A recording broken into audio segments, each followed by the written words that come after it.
una vez que se reciban y que comiencen a desempeñarse como odontólogos. Y empieza a...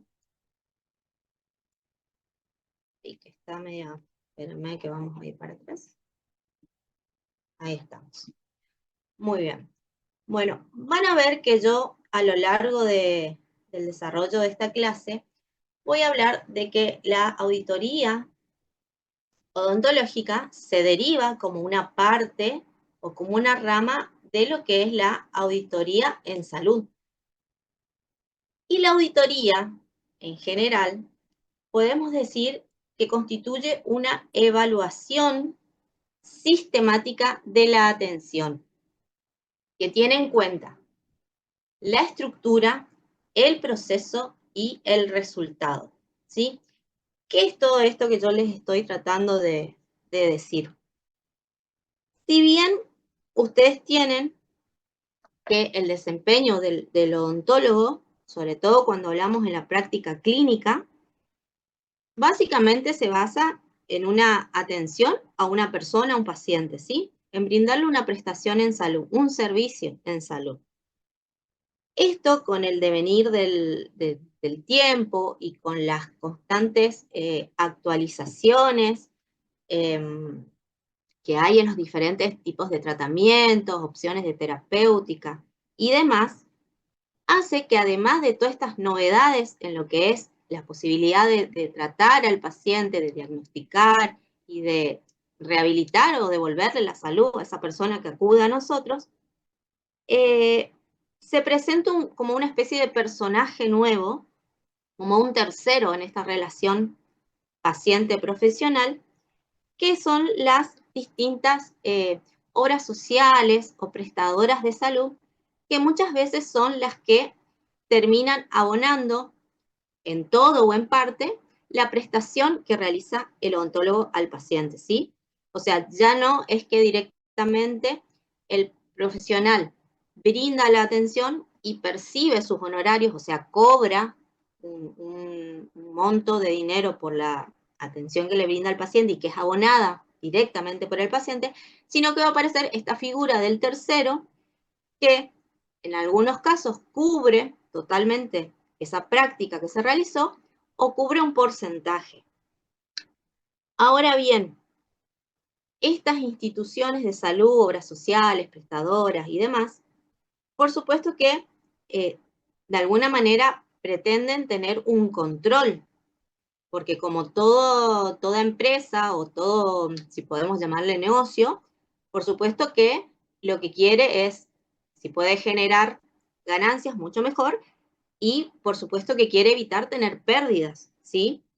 Entonces, se trata de alguna manera, verificar o monitorear la actuación que va a tener o el desempeño de los profesionales prestadores, profesionales odontólogos, en este caso que vamos a hablar de nuestra disciplina, y de qué manera estos profesionales que trabajan con estas prestadoras de salud van a llevar a cabo su atención, ya sea desde el punto de vista de la estructura que tiene que ver con todo el mobiliario, los artefactos, todo lo que tiene que ver en sí con el consultorio, con instrumental, todos los bienes materiales o recursos humanos con lo que cuenta el odontólogo que va a trabajar, el proceso que hace alusión en sí a la práctica, ¿sí?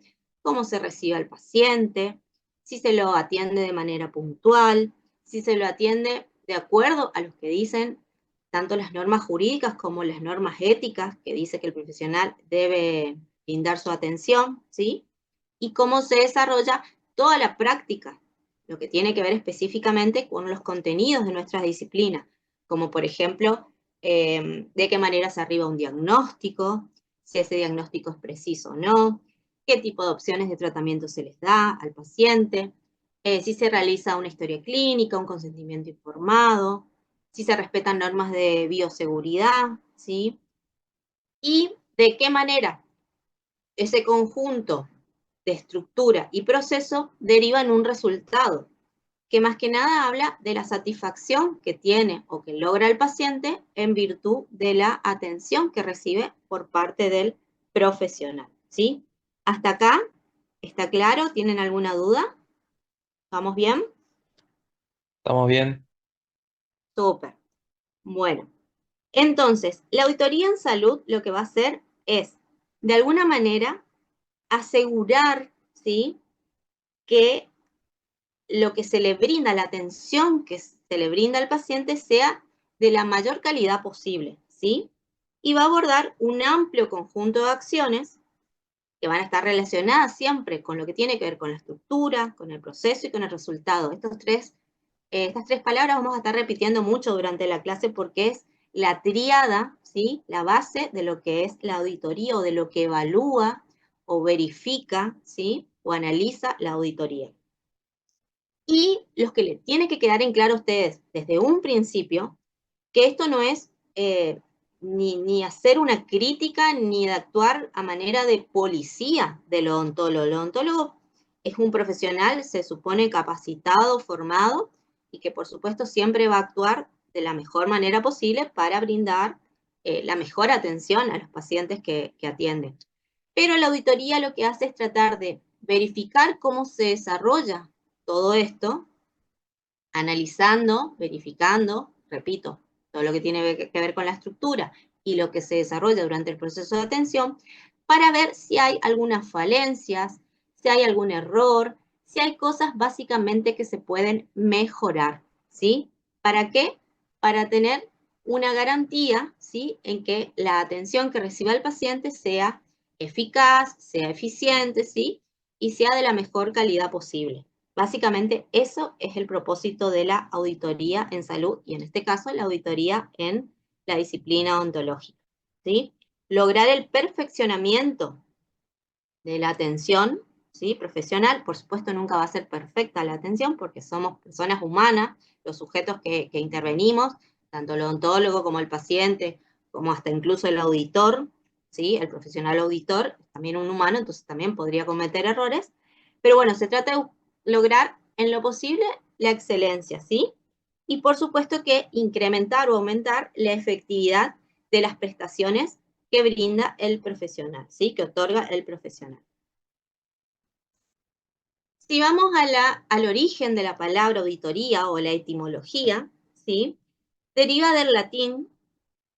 Básicamente el término que más se conoce que dio origen a la auditoría es la palabra audiere, ¿sí? Pero también audire, auditus, auditium, también lo podrían encontrar si ustedes investigan sobre esto. ¿Y qué significa esto? Básicamente significa oír, escuchar, ¿sí?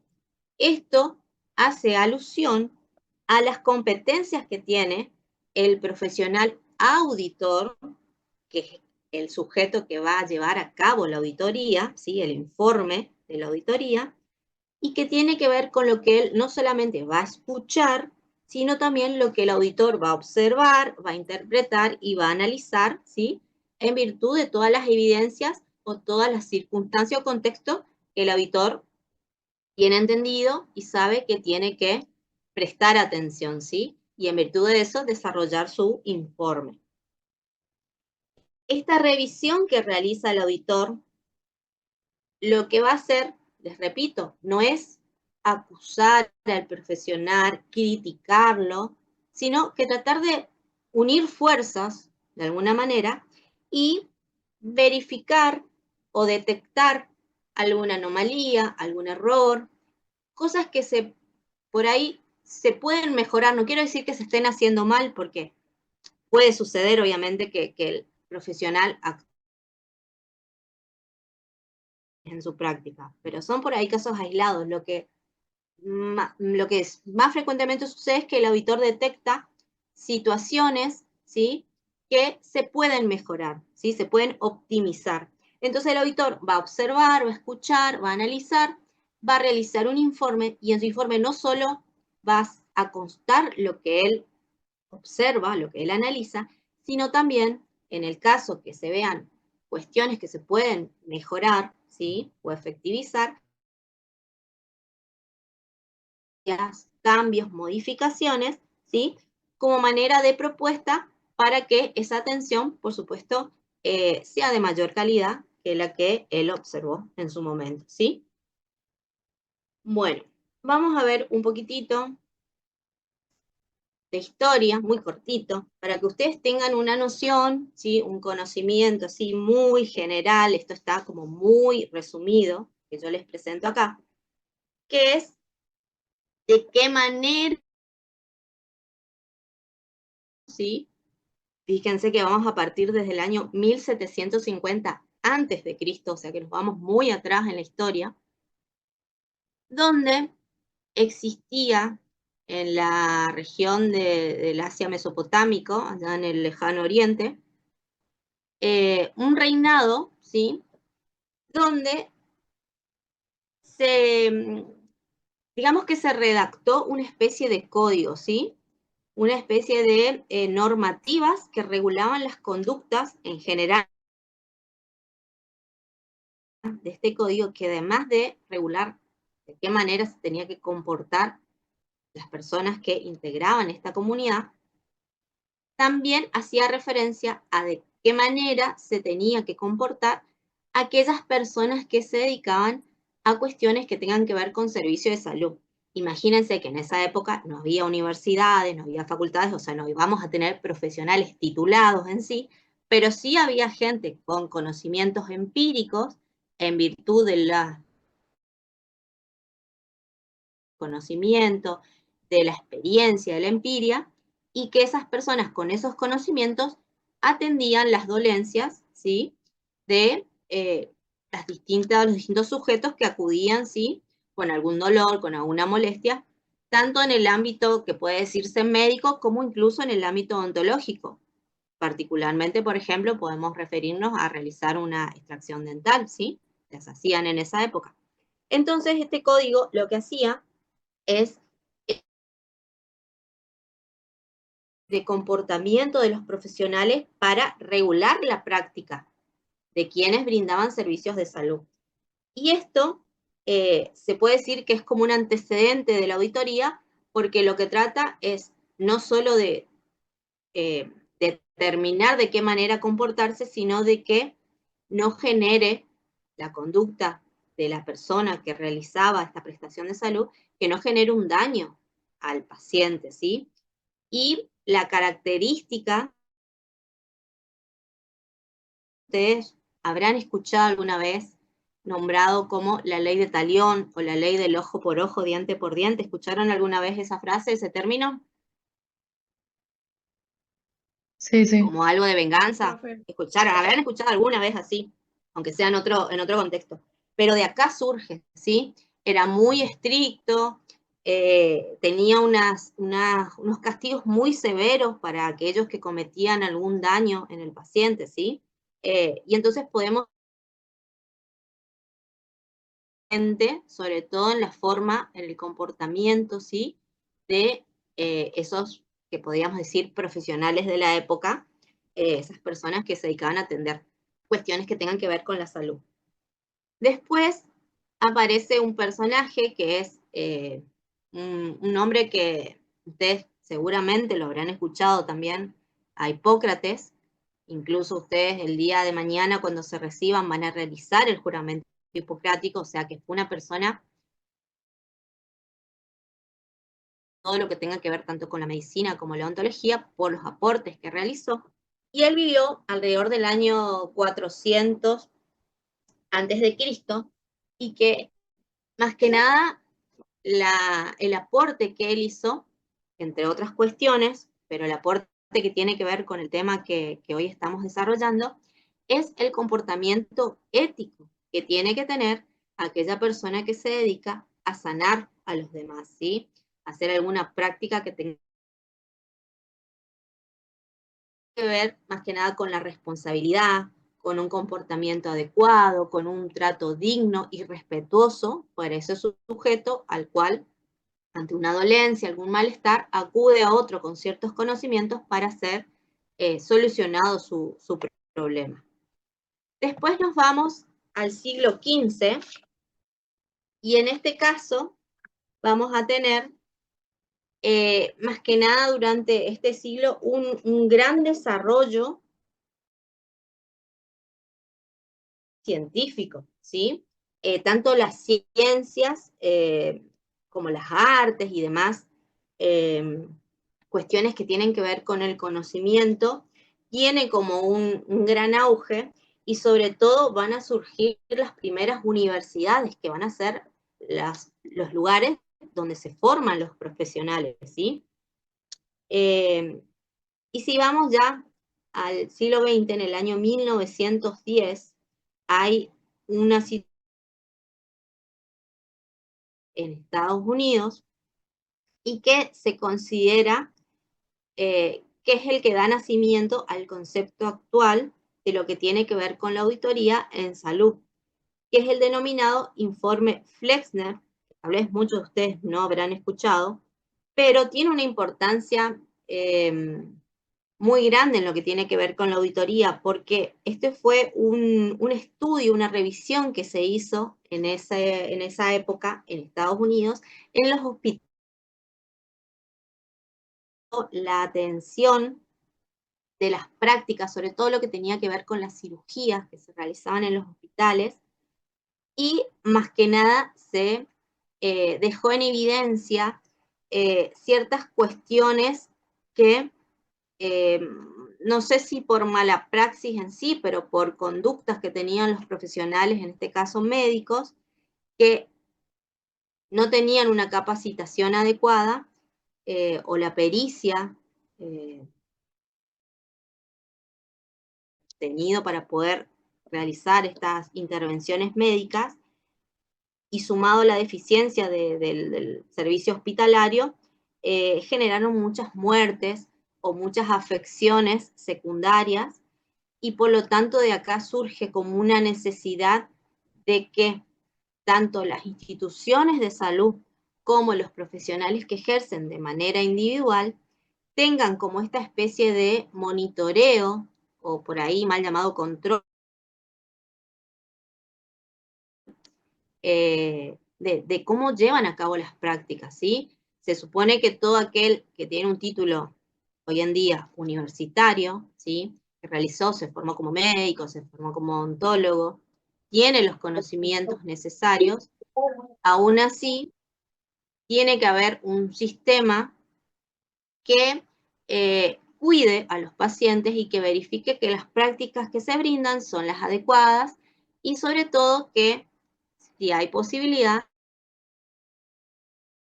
ciencia, pues esta pueda ser subsanada y que la atención sea siempre la mejor excelencia que se pueda lograr, ¿sí? Después, si nos vamos específicamente a nuestro continente, el país de Chile es el cual empezó como que fue el precursor en tener primeras experiencias de autoría a partir del año 50, y 10 años después, en 1961, la Confederación Odontológica comenzó a, como muy, de manera muy inicial, a bosquejar criterios que tengan que ver con informes de auditoría odontológica. Recién alrededor del año 70 se comienzan ya a organizar de manera formal las auditorías, ¿sí? Y más que nada eso porque en esa década, del año 70, hay una gran eclosión de todo lo que tengan que ver con las obras, todas aquellas que, por ejemplo, pertenecen a empleados de una provincia, empleados de un estado, ¿sí?, que agrupan una gran cantidad de personas, o también prestadoras de salud privadas, como hoy conocemos mucho, hoy existen un montón, tanto a nivel nacional como provincial, y que van a imponer todas estas prestadoras de salud condiciones y exigencias para que se fiscalicen a los profesionales prestadores que trabajan con convenio con estas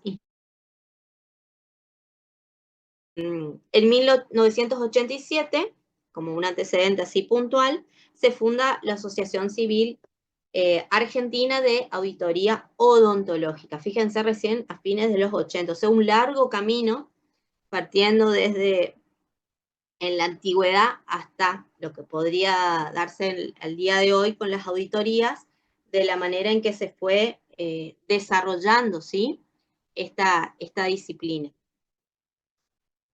Entonces, si va realmente en lo que tiene que ver con la auditoría odontológica, ahí yo les dejo en el Power una de las muchas definiciones o conceptos.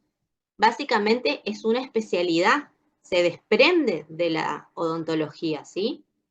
Y va a comprender o abarcar todas aquellas acciones que tengan por objeto controlar las prestaciones que realiza, por supuesto, los odontólogos. Y va a tener en cuenta tanto jurídica como ética, que debe estar previamente establecida, ¿sí? Y tiene el propósito o el fin de mejorar la calidad de atención y el rendimiento que tengan los profesionales en virtud de los servicios de salud que brindan, ¿sí? ¿Para qué? Para beneficiar al paciente, pero también beneficiar a los odontólogos, o sea, la profesión odontológica. O sea, no es solamente que la auditoría tiene el objetivo individual de proteger o de beneficiar al paciente, sino que su propósito es como común, ¿sí?, englobando a todos los sujetos que participan en la atención odontológica, que es lo que nos compete hoy, que sería paciente, profesional, prestadora, ¿sí?, englobando a toda la sociedad en sí, ¿sí? Ustedes van a encontrar muchas definiciones si buscan, y uno de los puntos de las consignas va a ser que ustedes también reflexionen y con sus palabras puedan, de alguna manera, en una oración, en un párrafo muy cortito, puedan desglosar o puedan expresar qué importancia o qué relevancia tiene la auditoría odontológica, ¿sí? Entonces, en este sentido, la auditoría odontológica va a verificar, va a monitorear, ¿sí? A mí no me gusta hablar, lo llaman así, que el servicio de salud, en este caso odontológico, trabaje de forma adecuada, según las reglamentaciones, normas jurídicas, normas éticas, las reglamentaciones propias que tiene cada obra social, ¿sí? Y también teniendo en cuenta el beneficio del paciente, ¿sí?, y también el rendimiento y la calidad de atención que brinda el profesional odontólogo. La auditoría nace en sí misma como una necesidad de revisar, de monitorear, ¿sí? Y les repito, más que nada de verificar inconvenientes, falencias, deficiencias y tratar de subsanarlas, ¿sí? No de acusar al odontólogo, sino de que una vez que algo fue detectado que se puede mejorar, ¿sí?, el auditor elabore propuestas y en comunidad con el profesional pongan en marcha este cambio que se sugiere y que pueda brindarse una profesional en sí tenga un mejor desempeño en su práctica. Hasta acá, ¿cómo vamos? ¿Los tengo todavía o los perdí? ¿Están vivos? Sí, pero escuchando. Seguimos, nos falta mucho, no es tan larga la clase. Bueno, ahora tenemos unas diapos que son 3, que más que nada nombra, ¿sí?, menciona cuáles son los objetivos o los fines de la auditoría, tanto en salud, y se pueden aplicar, pueden llevar a la auditoría en odontología, ¿sí? Porque en sí nacen del mismo origen, la única diferencia que en este caso de la auditoría odontológica se circunscribe al ámbito de la práctica del profesional odontólogo, pero básicamente los objetivos van a coincidir con la auditoría en salud. Entonces podemos mencionar que entre los objetivos está evaluar la eficiencia o eficacia de la atención que se brinda, la calidad de atención que se da al paciente, también verificar de alguna manera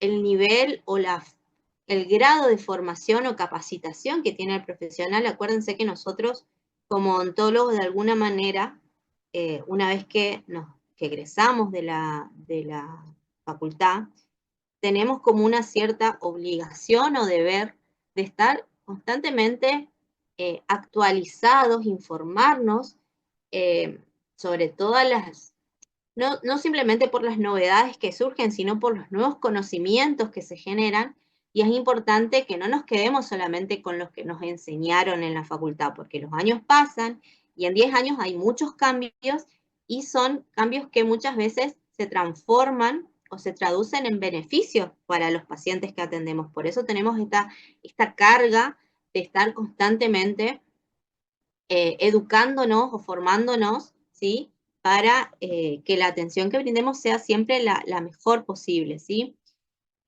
También, por supuesto, y ahora lo vamos a ver cuando veamos el marco jurídico, preservar los derechos de los pacientes. Eso es muy importante, que en todo momento se tenga en cuenta y se respeten. También la auditoría tiene como objetivo oír, escuchar, acuérdense de dónde viene la palabra audiere, de escuchar, ¿sí? Las quejas, los reclamos, las denuncias que puedan hacer los pacientes, investigar, ¿sí? Y verificar si eso sucedió o no, y ahí ver qué curso se le da a eso. Estudiar cualquier evento que surja, sobre todo anormal en la práctica profesional, ¿sí?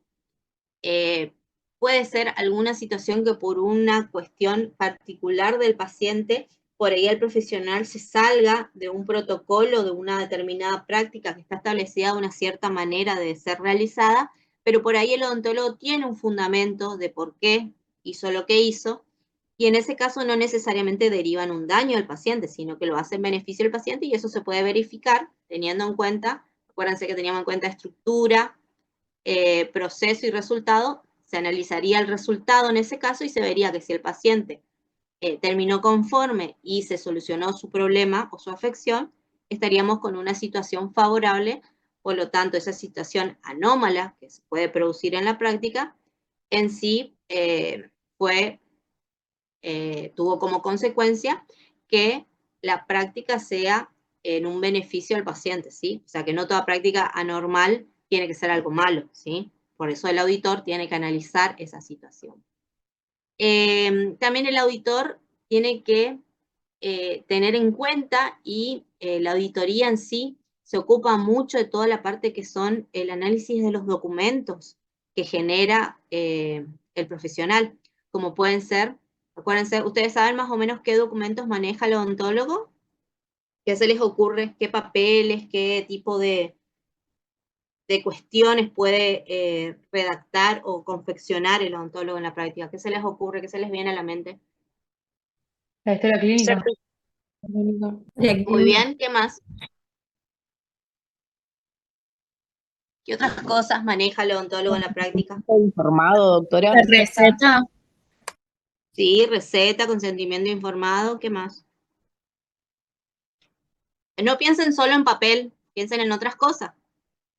El profesional confecciona y las tiene que resguardar, digamos, Los modelos. los modelos, claro, las radiografías, ¿sí?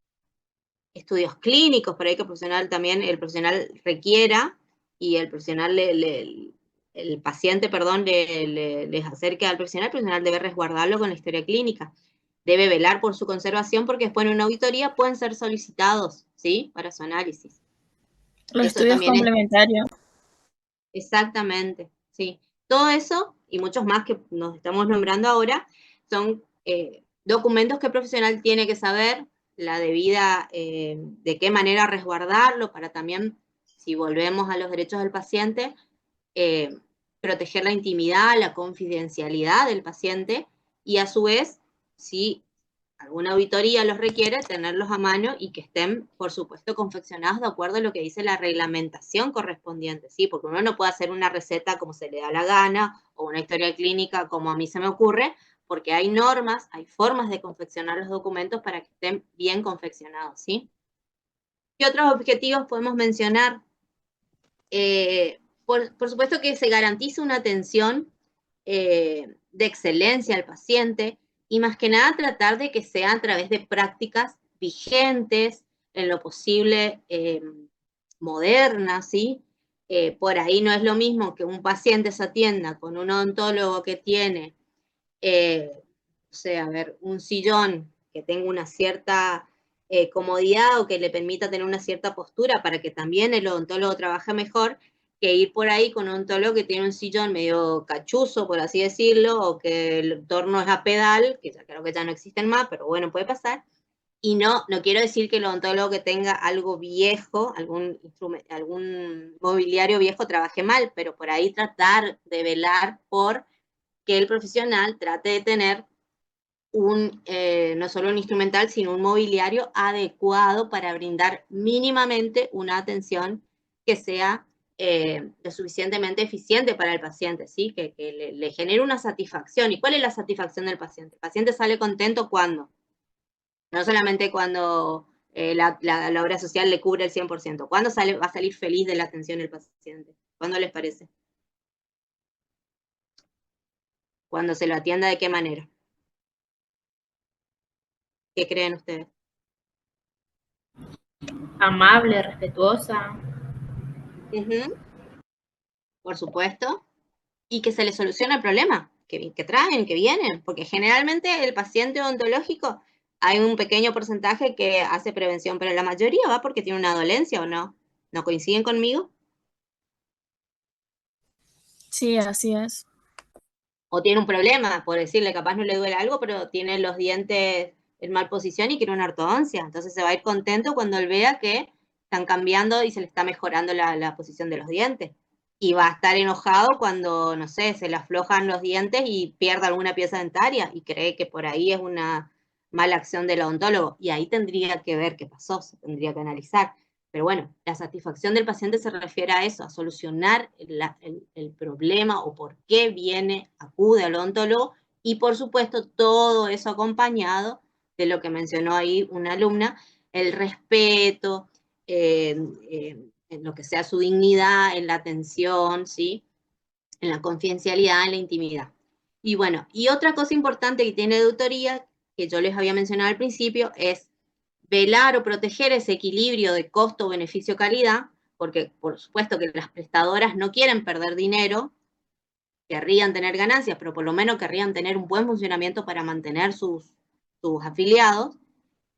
Por supuesto también que el odontólogo no quiere perder sus pacientes, ¿sí? Y por supuesto que el paciente quiere recibir una atención adecuada, ¿sí? Y otra función muy importante u objetivo de la auditoría es la propuesta, ¿sí? O sugerencias de estrategias para mejorar, ¿sí? Constantemente se puede mejorar la atención. Siempre hay cosas que se pueden cambiar, modificar en pos de un beneficio, no solo al paciente, acuérdense que es un beneficio al paciente, al odontólogo, a la sociedad en general. ¿Hasta acá estamos claros? ¿No hay ninguna duda?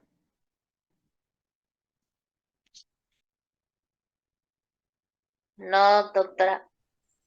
Súper. Bueno, entonces, tenemos que la auditoría ontológica es una especialidad de la odontología, eso tiene que quedar claro. Entonces, una actividad que va a ser llevada por un profesional que recibe el nombre de odontólogo auditor, en este caso, ¿sí? Y que lo que va a hacer es una revisión, un análisis, una evaluación de la calidad de las prestaciones de forma objetiva, ¿sí? Porque como van a ver en otras clases, de qué manera o cuál es el rol del auditor, tiene que ser imparcial, ¿sí? Tiene que ser objetivo en sus observaciones, ¿sí?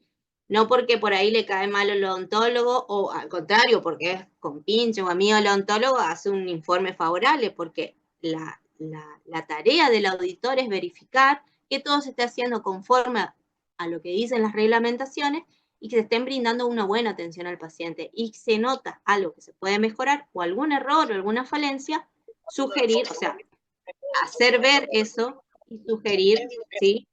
Una modificación, un cambio. Por favor, hay alguien con el micrófono activado, si puede silenciarse.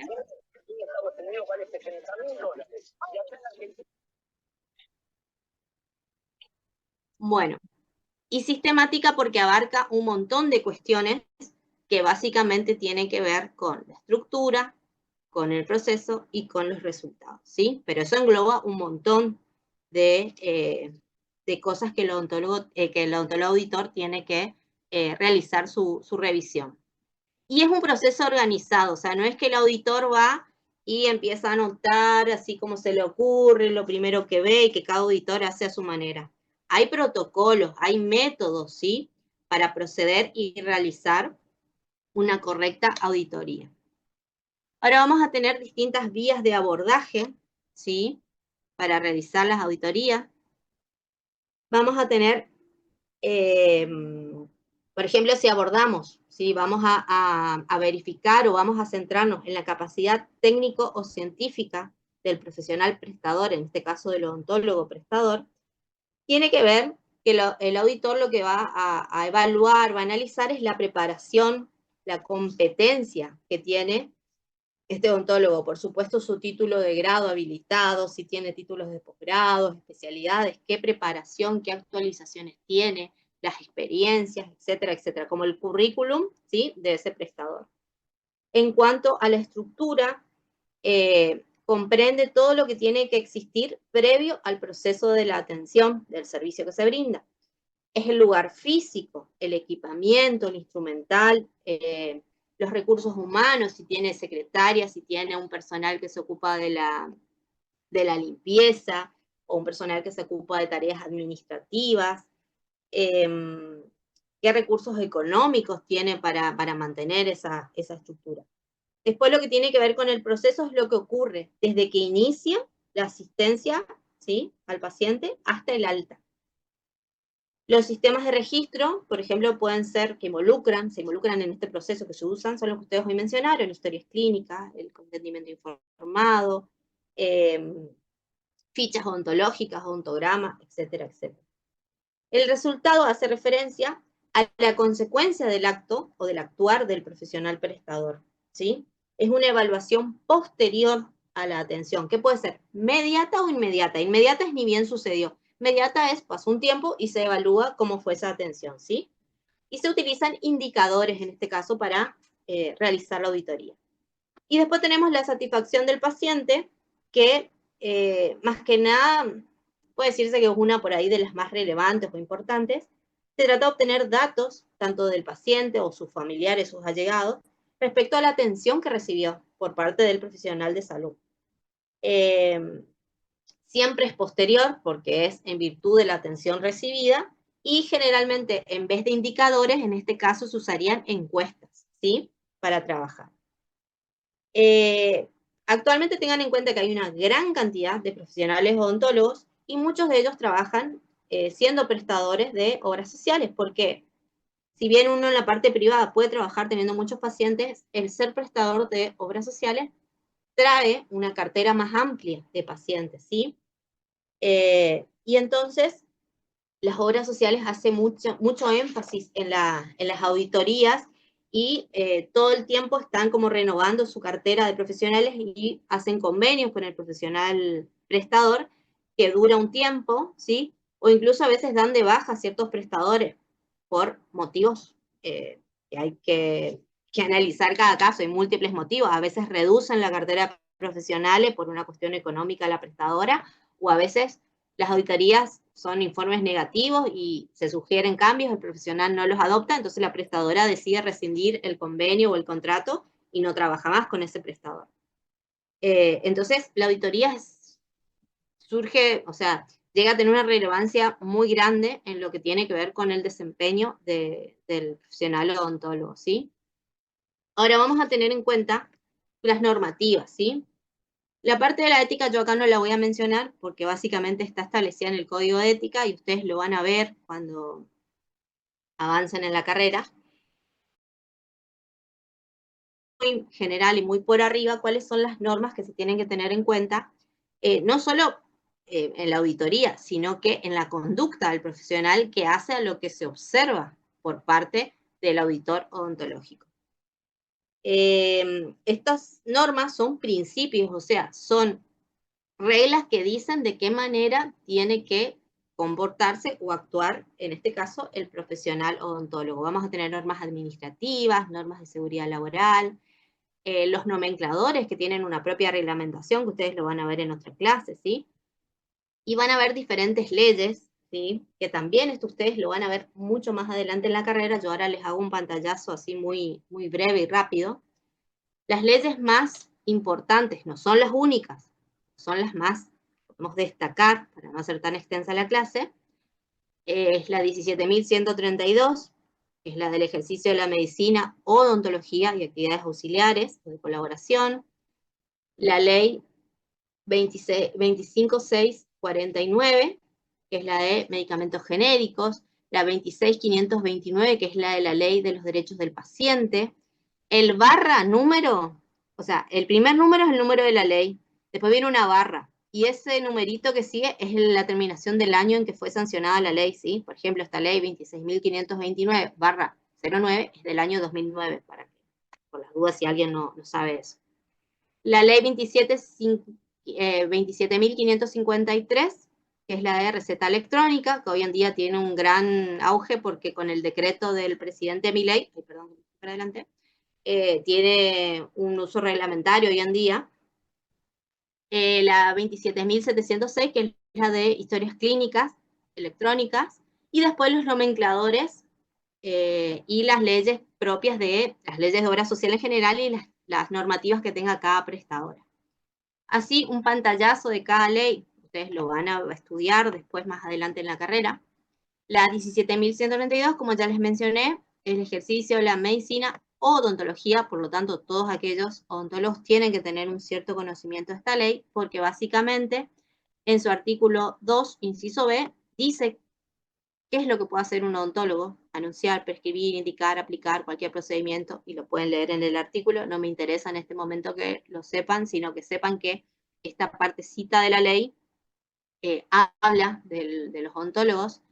Después tenemos que en su artículo 24, específicamente empieza a hablar de los odontólogos, quiénes pueden ejercer la odontología, habla de la habilitación del consultorio, quién habilita, qué cuestiones se tienen que tener en cuenta para la habilitación. Artículos 29 y 30 hablan de las obligaciones y prohibiciones de los odontólogos, efectivamente. El artículo 31 habla de los especialistas, aquellos que tienen una formación en alguna especialidad de la odontología. Y el título 8 de esta ley tenía un capítulo dedicado a los mecánicos dentales, pero que eso fue derogado, o sea, fue dado de baja por otra ley más nueva, porque si ustedes ven el barra acá, es del año 1967, o sea que es bastante antigua esta ley. En el 89, esta partecita que se refería a los mecánicos dentales fue dada de baja por una nueva ley del año 89, donde habla de auxiliares de la odontología y hace referencia a todo lo que tiene que ver con los mecánicos dentales, que son nuestros auxiliares y que trabajan siempre en conjunto, en equipo, con los odontólogos. Aparte de esta ley, que es como una ley madre que habla de cómo tiene que actuar el profesional odontólogo, qué puede hacer, qué tiene prohibido, etcétera, etcétera, tenemos diferentes normas que tiene que conocer el odontólogo para poder desempeñarse, como por ejemplo, para el manejo de rayos X, hay cursos de capacitación específicos que uno tiene que tener aprobado para poder tener equipo de rayos y usarlo en el consultorio. Tiene que tener en cuenta normas de bioseguridad vigentes, las normas del tratamiento de los residuos peligrosos. Acuérdense que el odontólogo no es que agarra su basurero, lo pone en una bolsita y lo pone en la calle, sino que son, tratándose de unos desperdicios, digamos, que son muy peligrosos para terceros, tiene un tratamiento específico de cómo se los manipula y se los dispone.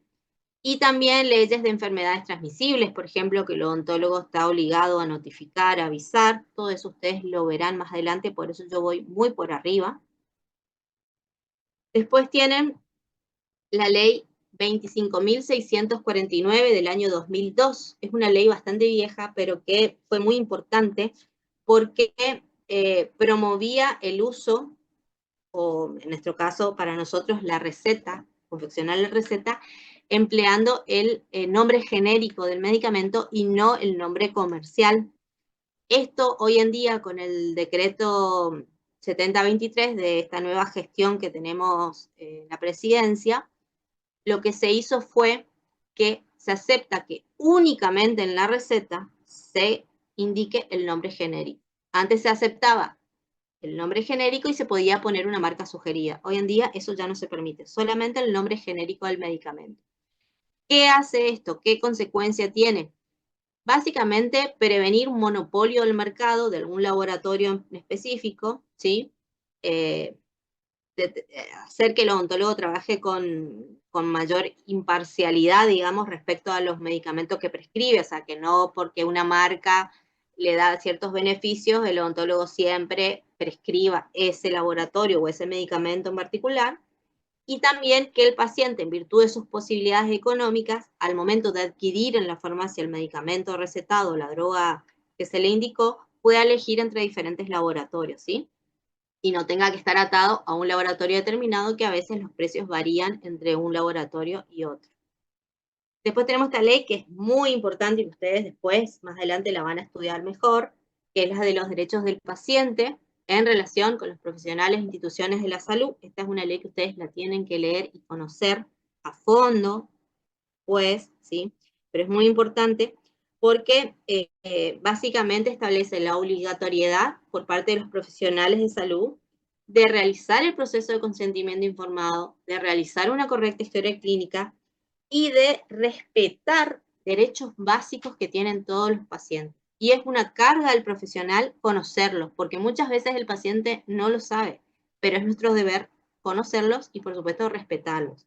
¿Qué derechos tiene el paciente? Nombrándolos así muy rápidamente: el derecho a recibir la asistencia adecuada, de recibir un trato digno en la atención, el derecho a que se preserve la intimidad de sus datos, la confidencialidad de su información, tener que se respete la autonomía de decisión del paciente sobre lo que quiere hacer con su cuerpo, con su salud, de recibir la información sanitaria adecuada, y de poder hacer interconsultas. Esos son algunos de los derechos así básicos que los nombro muy al pasar, pero que habla esta ley. Después tenemos la ley 27.553 de recetas electrónicas o digitales.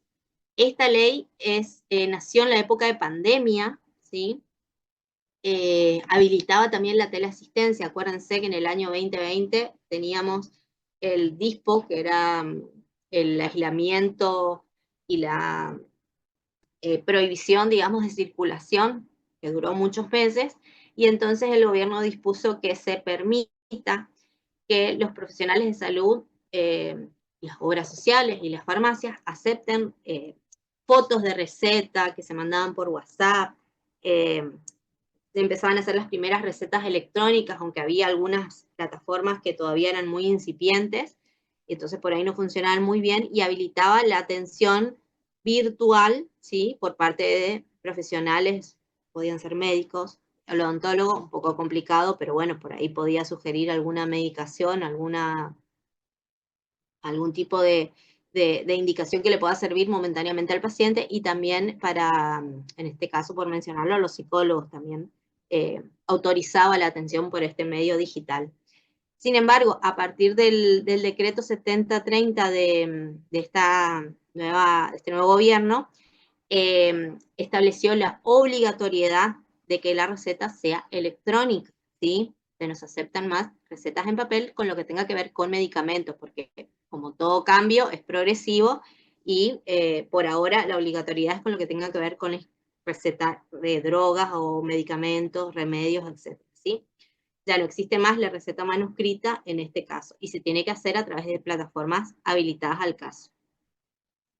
Después tenemos la ley 27.706 del año 2023, bastante nueva, que crea el programa federal de normatización y digitalización de historias clínicas, que es lo que se pretende también progresivamente y llegar a un punto en que ya no exista el papel, sino que sea todo de manera electrónica, el registro de la historia clínica, y elaborar un protocolo, por supuesto, establecer normas de confección, plataformas habilitadas, etc. Esto, por supuesto, es un cambio que se va a ir dando con el tiempo.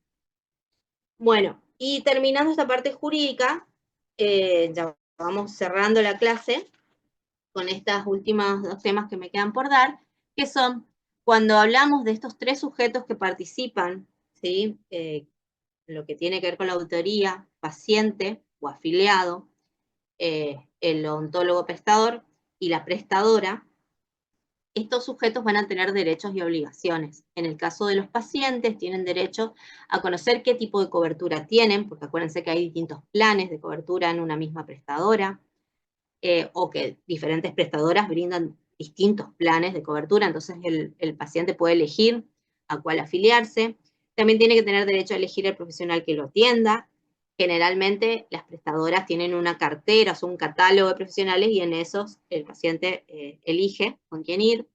Por supuesto, en lo que tiene que ver con sus derechos, a recibir una atención que sea respetuosa, sea confidencial, recibir toda la información que sea necesaria, y por supuesto que tener una igualdad de trato con aquellos pacientes que son atendidos de manera particular. Y después tienen obligaciones, como por ejemplo, al acudir o solicitar la atención, generalmente se les pide que exhiban una acreditación que verifique que son afiliados, generalmente es el carnet de afiliado, o puede ser un código QR. En algunas prestadoras, estas descuentan del sueldo, en los asalariados, les descuentan un monto por ser afiliado a la obra social, o en el caso de que sean obras sociales privadas, el afiliado debe abonar mensualmente un canon por recibir la prestación. Algunas veces también, de acuerdo a la cobertura, tienen que abonar un coseguro en la prestación que pretendan recibir.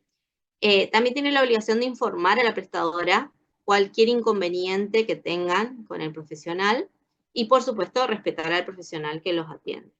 En el caso del odontólogo prestador, tienen derecho, por ejemplo, a no brindar atención si el paciente, o sea, no brindar atención a través de la prestadora, o sea, que cubra la prestadora si el paciente no puede acreditar que es afiliado, salvo que sea, por supuesto, una urgencia, y eso se subsana posteriormente.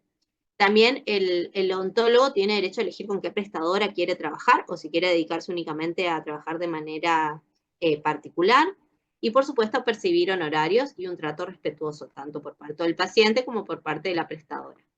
Y entre las obligaciones, volvemos a repetir lo mismo: respetar derechos de los pacientes, respetar el secreto profesional, que eso protege a la confidencialidad e intimidad del paciente, entregar un recibo o factura, y cualquier documentación que se lo requiera tanto el paciente como la prestadora o el auditor, ¿sí? Y en el caso de las obras sociales o prestadoras, los derechos que tienen son de celebrar o rescindir contratos o convenios con otros prestadores, preservar el bienestar de los afiliados y, por supuesto, monitorear la conducta de los profesionales con los cuales tienen convenio. Y entre las obligaciones, brindar la cobertura respectiva a sus afiliados y, por supuesto, preservar la salud de los beneficiarios, ¿sí? Para eso, precisamente, el paciente, digamos, se afilia a una obra social para tener un servicio de salud bueno, con una determinada cobertura, etc. Bueno, hasta acá, ¿cómo vamos? ¿Vamos bien? ¿Hay algo que quieran preguntar? ¿Vamos bien? Todo perfecto, profe. Profe, le hago una pregunta. Yo tengo que cambiar de dispositivo. ¿Cómo hago con la asistencia? Ingresá, creo que te va a permitir ingresar, porque yo acá no admito ni elimino a nadie, o sea, ustedes ingresan de manera autónoma, pero lo importante es que ingreses con tu nombre. Ok, por favor. perfecto, gracias, profe. Bueno, para ir cerrando ya con este tema, vamos a tener como propósito de la auditoría, hoy vimos los objetivos, se va a estar muy relacionado con esto, que es el fin de la auditoría, para qué se hace la auditoría: asegurar la mejor atención al paciente, ¿sí? Tener un menor número posible de complicaciones, errores o situaciones van a suceder porque intervienen humanos, pero que sea la menor cantidad posible de falencias o deficiencias. Y, por supuesto, que a partir del análisis o revisión que haga el auditor, o que se plasme en el informe de la auditoría, se identifiquen errores, ¿sí?, en los procesos, y que eso se pueda corregir, que se puedan mejorar para que la atención sea de una mayor calidad. Doctora, sí. ¿cada cuánto se realiza la auditoría? ¿tiene un vencimiento o es espontáneo, digamos, así? Ahora vamos a ver los distintos tipos de auditoría que hay. Hay auditorías que se pueden hacer cada 6 meses, anuales. Hay auditorías que se pueden hacer de forma programada o a solicitud en virtud de un reclamo o queja. Hay como muchas modalidades y muchos tipos de plazos que puede tener una auditoría. Puede durar años o puede ser... ¿Y el auditor, o sea, el auditor avisa que va a ir o simplemente va? Generalmente hay como una cierta cordialidad, pero también puede de alguna manera caer de sorpresa, que por ahí sería la manera espontánea la correcta para ver, digamos, una cierta veracidad en cómo suceden las cosas, pues por ahí cuando se programa demasiado, por ahí se pueden, no te digo que actuar, pero por ahí se tiene más cuidado que cuando es así de sorpresa. Pero hay una infinidad de modalidades en la auditoría, es muy amplio, así que pueden ser de distintas maneras. Por eso uno siempre tiene que trabajar como si fuera que esté siendo observado, por así decirlo, siempre trabajar con las normas, de acuerdo a lo que dicen las normas jurídicas, las normas éticas, y lo que uno se formó, digamos, o sea, tratar de respetar eso, y respetar a la persona a la cual estamos atendiendo. Si uno hace eso, si hay alguna falencia, algún error, eso no se traduce en una inhabilitación o en un castigo, en una multa. Acá lo que se busca es detectar errores, pero con el fin de subsanarlos o corregirlos, ¿sí? Esa es en sí el propósito de la auditoría, para eso se hace la auditoría. No es para profesional en este caso. Eso es lo que tienen ustedes que tratar de tener en claro. No sé si te aclaré la pregunta. Sí, perfecto, gracias. Bueno, ahora, no sé si ustedes alguna vez escucharon así en la vida hablar de las normas ISO. ¿Alguna vez escucharon normas ISO de calidad? ¿Son ¿Nunca las que escucharon? es de iguales? Claro. Sí, La que son normas, para estándar. sí, son normas que se estandarizan, claro, se tratan de unificar a nivel internacional y que generalmente están relacionadas con la calidad de algo. Sí puede ser de un producto, en este caso de un servicio, porque acá hay una norma particular, no hace falta que ustedes la memorizan, es a manera informativa que yo les proporciono acá, que es la norma ISO 19011, que es del año 2018, y que lo que establece o determina son directrices para la auditoría en los sistemas de gestión de la calidad, en este caso de salud, ¿sí? Se aplica. Es como estandarizar qué parámetro, ¿sí? Se tiene en cuenta para decir esto es de buena calidad, esta atención que se brinda es buena, es suficiente, es adecuada, y qué cosas no se admiten o se consideran falencias o defectos, ¿sí? Básicamente eso es lo que se trata de hacer aplicando las normas ISO, en este caso la 19011.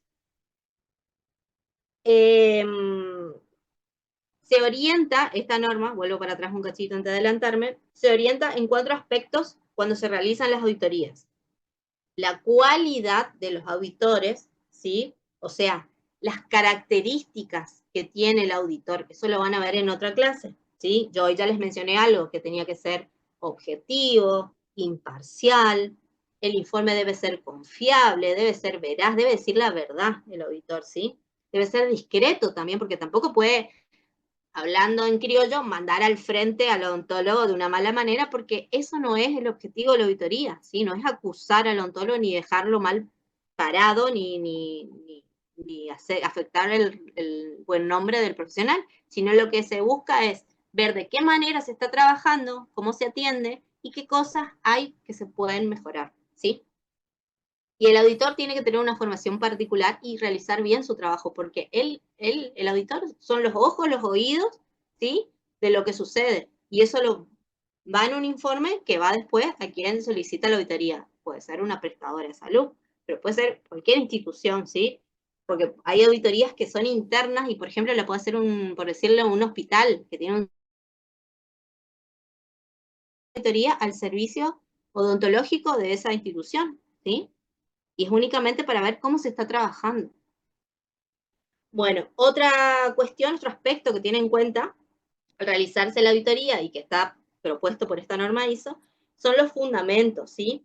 Tiene que ser un proceso, o sea, un informe que tiene que ser independiente, tiene que ser objetivo, no tiene que tener conflictos de interés, por eso les digo el auditor, porque sea amigo, conocido, familiar del odontólogo, no tiene que, no, o sea, yo no puedo hacer una auditoría a mi mejor amiga o a mi hermana o a...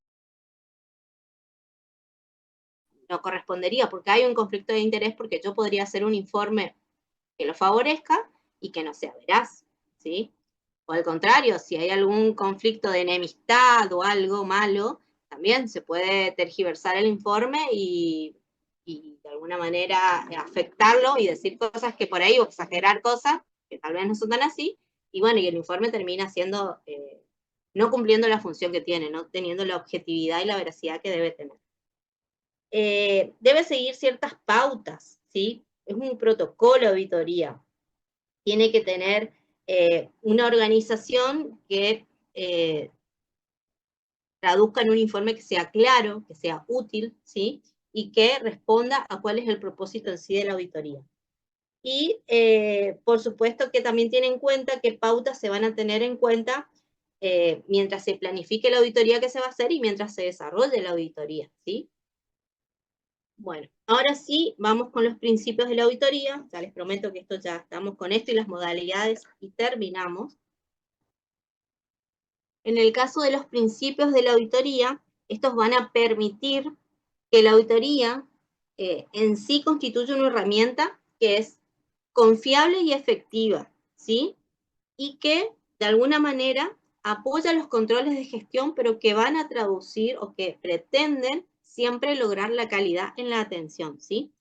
Pero el informe de la auditoría debe brindar la información necesaria para que se pueda plasmar cuál realmente es la atención que se brinda y, les repito, si hay cosas que se pueden mejorar o solucionar, ¿sí? Estos principios son la integridad, ¿sí? Parto de acá, no sé si ven mi cursor, parto de acá de la parte de naranja, ¿sí? La integridad porque la auditoría es una tarea que se debe basar en el profesionalismo del auditor, ¿sí? El auditor tiene que tener unas cualidades muy determinadas para que el informe cumpla realmente la función que debe tener. Debe ser desempeñarse con ética, con honestidad, con responsabilidad, de manera imparcial. La presentación que se haga del informe tiene que ser veraz. Les repito lo mismo que les vengo diciendo, debe ser objetiva, clara y completa, ¿sí? Y tiene que plasmar también aquellos obstáculos que se observan, cuestiones que por ahí se detectan que se pueden mejorar o solucionar. Después habla de otro principio que es la diligencia y juicio en la auditoría, ¿sí? O el debido cuidado profesional, que deben trabajar respetando, los auditores deben respetar la confianza que se les deposita en ellos y por supuesto que respetar al profesional al cual están auditando, ¿sí? Estamos como todos en una misma situación, si bien uno cumple un y el otro está en rol de auditado, son colegas, ¿sí? O sea, ambos son profesionales y se merecen mutuamente el respeto que corresponde. Después, respecto a la confidencialidad como principio de la auditoría, por supuesto que todo lo que se vuelque en el informe o lo que el auditor observe tiene un cierto, debe ser protegido en cuestión de mantener una cierta discreción, ¿sí? El auditor no puede salir a contar lo que observó, lo que vio, ¿sí? Sino que tiene que confeccionar su informe conforme las pautas y los protocolos de auditoría que corresponden, y eso informar a quien corresponda, ¿sí? No andar divulgando la información de lo que vio, de lo que escuchó, de lo que observó o analizó. Después hablamos de la independencia, los auditores deben ser independientes, otra vez hablamos que no debe existir conflicto de interés al realizar su tarea, debe basarse en la que ser veraz. A partir de lo que observa, tiene que realizar su informe. No puede estar inventando, fabulando cosas que no suceden o que no existen, ¿sí? Y cuando habla de enfoque basado en el riesgo, este enfoque de la auditoría, o este principio, va a considerar qué cuestiones puede detectar de falencias, de errores, de circunstancias que el auditor debe de alguna manera analizar si son factibles de que se eliminen esas situaciones, se erradiquen porque pueden generar algún daño, o que se puedan mejorar o subsanar, ¿sí? Y por último vamos a las modalidades de auditoría. Esto es más o menos lo que me había preguntado hoy una compañera. Hay distintos tipos de auditoría. Por ejemplo, si vamos a tener en cuenta quién realiza la auditoría, ¿sí? Este sería como un ítem de modalidad. Pueden ser auditorías internas o externas. La interna es cuando la misma organización social, por así decirlo, decide realizar un control interno, valga la redundancia, fundamentada en sus propias normas o protocolos. Es como una autoevaluación que hace una institución, por ejemplo, para ver si se está cumpliendo los objetivos que se trazaron, que se propusieron, y son efectuadas las auditorías por el propio personal de la institución o de la obra social, etcétera, ¿sí? Les repito, es como una autoevaluación que se hace. Y la externa, acá se contrata un equipo auditor o un auditor en particular, ajeno a la institución, a la organización, a la obra social, para contar con un dictamen que sea mucho más objetivo, ¿sí? Y preciso, o para esclarecer algún hecho particular, porque puede ser a partir de una queja, ¿sí? Una denuncia, y que se contrate un auditor externo para que vea a ver qué pasó, ¿sí? Tratar de ser lo más objetivo posible, por si eso posteriormente se puede judicializar, por ejemplo. Entonces ya se prevé y se realiza ese tipo de auditoría. Ese sería un ejemplo, no es el único. ¿Realizan o no en el paciente la auditoría? Tenemos la auditoría directa, o también llamada clínica, y la indirecta o de facturación. La auditoría directa o clínica se realiza, como su nombre lo dice, directamente en el paciente, por ejemplo, en la boca del paciente. A veces el paciente, para recibir una determinada prestación y que sea autorizada por su obra social, o luego de que recibió la prestación, la obra social, por ejemplo, le exige al afiliado que se acerque a la prestadora, digamos, donde el auditor de la prestadora va a verificar, por darles un ejemplo, que se realizó una determinada prestación. Por ejemplo, la obra social autorizada es un implante, entonces una vez que el paciente se realizó y tuvo el alta, se va hasta la prestadora para que en la auditoría surja que efectivamente se le realizó el implante en parte o totalmente la obra social, ¿sí? Y después tenemos las indirectas, que son aquellas que también se llaman de facturación o administrativas o técnicas, que se realizan sobre documentos, registros, papeles, ¿sí? Documentación que puede ser odontogramas, pueden ser historias clínicas, pueden ser, generalmente van a la parte de facturas, ¿sí? De recibos, de utilización de nomencladores, etcétera, etcétera, ¿sí? Después tenemos, según el momento, la oportunidad, pueden ser preoperatoria o postoperatoria. Preoperatoria, como su nombre lo dice, antes del tratamiento, ¿sí? Generalmente son para autorizar el tratamiento que el profesional sugirió que se debe realizar el paciente, ¿sí? Y la postoperatoria, post-tratamiento, cuando el paciente es dado de alta y se confronta lo que el profesional le había indicado que iba a realizar y lo que se realizó al paciente, ¿sí? Después tenemos según las necesidades que se presenten. Acá tenemos muchas modalidades de auditoría. Pueden ser programadas, pueden ser inducidas, pueden ser compartidas o conjuntas. ¿Qué quiere decir cada una de estas? Por ejemplo, la programada es la que se prevé con anticipación. O sea, se establece que semestralmente el profesional odontólogo prestador va a ser auditado, ¿sí? O anualmente. Entonces el profesional ya sabe que cada 6 meses o cada año va a recibir una auditoría. Generalmente estas Este tipo de auditoría se hace para ver los niveles de eficiencia de los resultados que se puedan lograr, se hacen recomendaciones como siempre, si es posible mejorar, etcétera, etcétera. Después tenemos la auditoría inducida. Es una auditoría que no está programada, pero que surge por una necesidad, por ejemplo, de alguna irregularidad, ya sea técnica, profesional, y que dio lugar a algún tipo de reclamo, queja, un conflicto, un pedido de reintegro que haga un afiliado, etcétera, etcétera. Alguna situación que dispara que se realice esta auditoría que no estaba prevista de hacerse, ¿sí? Y la compartida conjunta generalmente es la que se hace entre odontólogo prestador, ¿sí?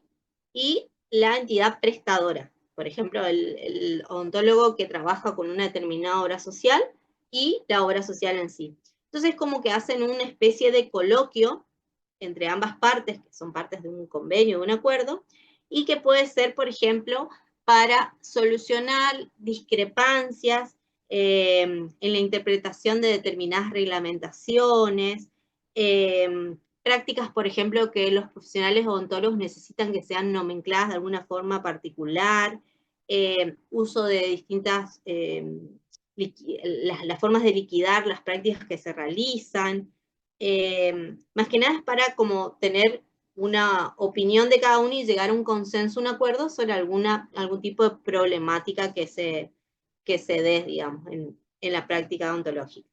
Y después hay otros tipos, pueden ser auditoría total, por ejemplo, cuando se audita la totalidad de la facturación que lleva a cabo un prestador en un determinado lapso de tiempo. Auditoría parcial, en vez de auditar toda la facturación, se auditaría una tiempo determinado. La auditoría técnico-administrativa, que generalmente es todo lo que tiene que ver con la parte de los papeles administrativos que se llevan a cabo en un consultorio, ¿sí? Todo lo que tiene que ver con las liquidaciones, con los pagos que se hagan, con los gastos, etc. La auditoría técnico-profesional, que es aquella que el odontólogo auditor realiza evaluando toda la documentación que registre atención odontológica, por ejemplo, las prestaciones que están cubiertas por la prestadora y aquellas que no, ¿sí? O prácticas que estén nomencladas o no. Después tenemos las auditorías por muestreo selectivo, que son auditorías muy particulares que se hacen en un grupo poblacional determinado por alguna razón, o sea que la modalidad de auditoría es muy amplia, como yo les mencioné hoy. Y volvemos al gráfico inicial, ¿sí? Y el resultado, ¿sí? Que son los 3 ítems o la tríada que se le dice, que tiene en cuenta la auditoría, y vuelvo a repetir, el auditor observa la totalidad de los recursos materiales, los recursos humanos o financieros, ¿sí? Que tenga el prestador, el odontólogo prestador, tiene en cuenta el proceso, de qué manera se realiza el procedimiento para arribar a un diagnóstico, de qué manera se lleva a cabo la terapéutica, los tratamientos, evaluando los resultados, ¿sí? La calidad de la atención recibida, ¿sí? Si el paciente termina o tiene una satisfacción con la atención recibida, si es eficaz la atención que recibe, si es de calidad, ¿sí? Todo lo que vinimos hablando a lo largo de la clase. Bueno, hasta acá tienen la bibliografía, si alguien quiere tomar alguna imagen para después consultar, pero con el que desarrollé van a estar en condiciones de poder hacer el práctico. Hasta acá, ¿cómo estamos? ¿Estamos bien? Bien, bien, bien. Bien, Doc. Bueno, Bien, a Doc. ver si puedo. Voy a dejar de compartir pantalla un segundito. Ahora sí me gustaría que los que pueden se conecten un ratito, a vernos aunque sea 5 minutos.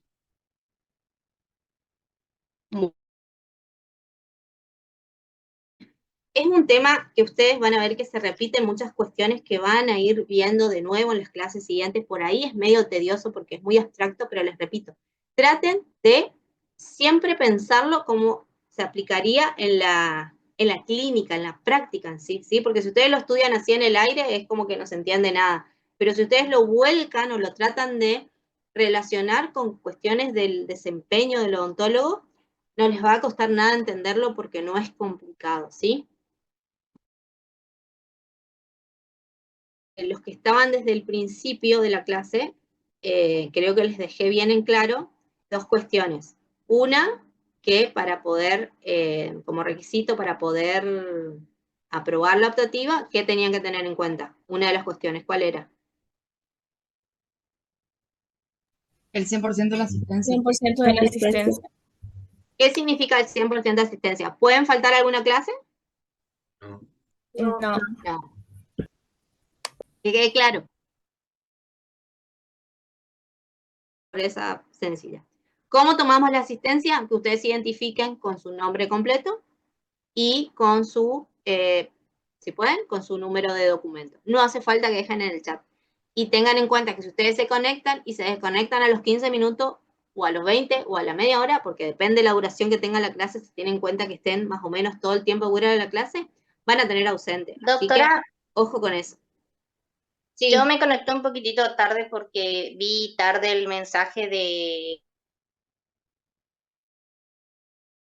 Conecté casi media, ¿no hay problema con eso?